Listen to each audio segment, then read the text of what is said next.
एक गांव में हरिया और धनिया नाम के दो भाई रहते थे।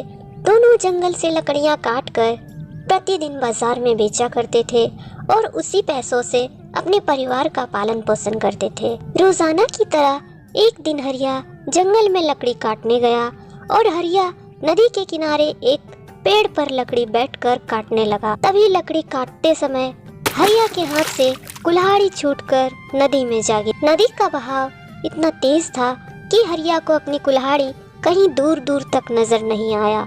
इसलिए अब हरिया करे तो करे क्या।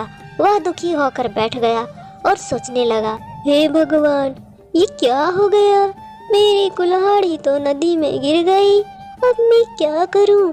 मेरे पास तो दूसरी कुल्हाड़ी भी नहीं है जिससे मैं लकड़ी काटकर अपने परिवार का पेट पाल सकूं। अब मेरे परिवार का क्या होगा? इतना बोलकर हरिया रोने लगता है। तभी वहाँ एक जलपरी प्रकट हुई और उसने हरिया से, क्या हुआ मानव, तुम इस तरह से पेड़ पर बैठकर क्यों रो रहे हो? क्या परेशानी है? तभी हरिया कहता है, मेरे पास एक ही कुल्हाड़ी थी जो लकड़ी काटते हुए अचानक से हाथ से छूटकर नदी में जाके गिर गई। मैं अपने परिवार का पेट यही लकड़ियों को बेचकर पालता हूँ। अब उसे कौन खिलाएगा? मेरे पास दूसरी कुल्हाड़ी भी नहीं है जिससे मैं फिर से लकड़ी काट सकूं। तभी जलपरी कहती है, चिंता मत करो, मैं तुम्हारी कुल्हाड़ी अभी ढूंढ कर लाती हूँ। थोड़ी देर बाद जलपरी पानी में से जमाती हीरे की कुल्हाड़ी निकाल कर लाती है और फिर हरिया से पूछती है, क्या यही है तुम्हारी कुल्हाड़ी जिसके लिए तुम रो रहे हो?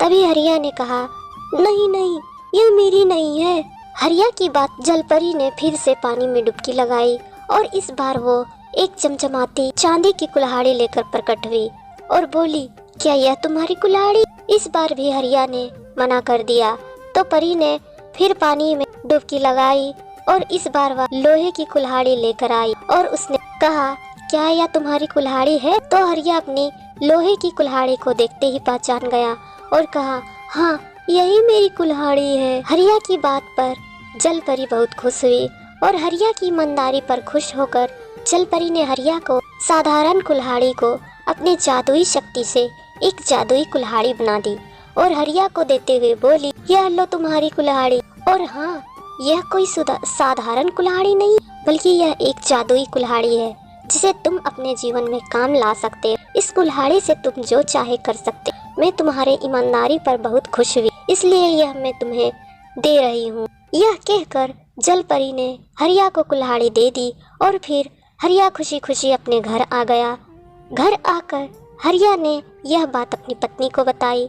भाग्यवान, एक जादुई कुल्हाड़ी जो मुझे एक जादुई जलपरी ने दी है। अब हमारी गरीबी दूर हो गई। अब तुम धनवान बन चुकी हो भाग्यवान। हम जो चाहें इस कुल्हाड़ी से कर सकते हैं। और तभी खुश होकर हरिया की पत्नी उस कुल्हाड़ी को रख लेती है। थोड़े दिनों बाद धनिया की पत्नी हरिया की पत्नी का बदला हुआ रूप देखकर उससे जलने लगी और एक दिन धनिया की पत्नी ने बड़ी चालाकी से हरिया की पत्नी से बदला हुआ रूप और खुशी का कारण पूछा। इस बदले हुए रूप का क्या राज है और गरीब से अमीर कैसे हो गई तुम? क्या कारण है?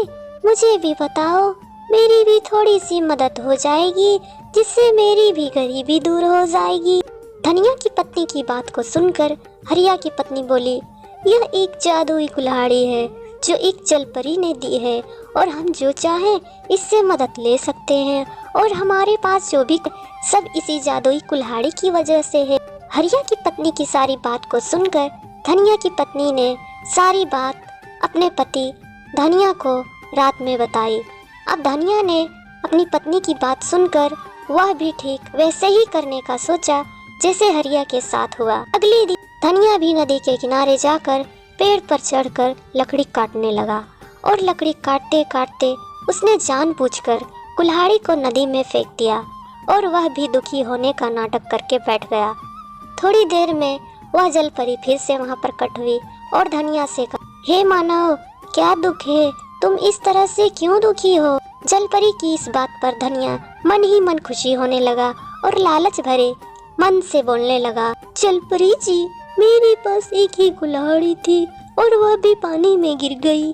और अब हम क्या करें? अपने परिवार को कहाँ से खिलाएं?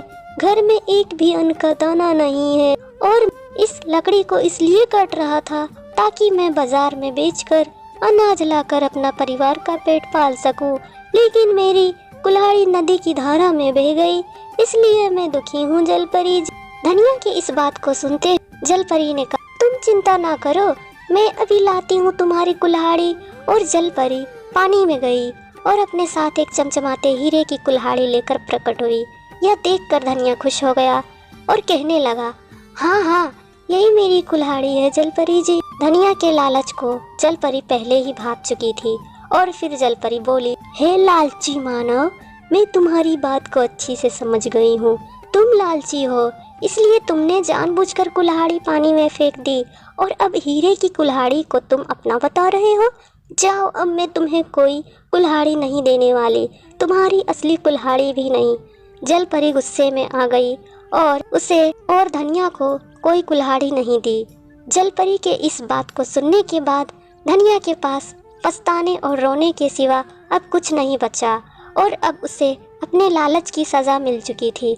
धनिया अब क्या करे? वह वहीं पर बैठकर रोने लगा।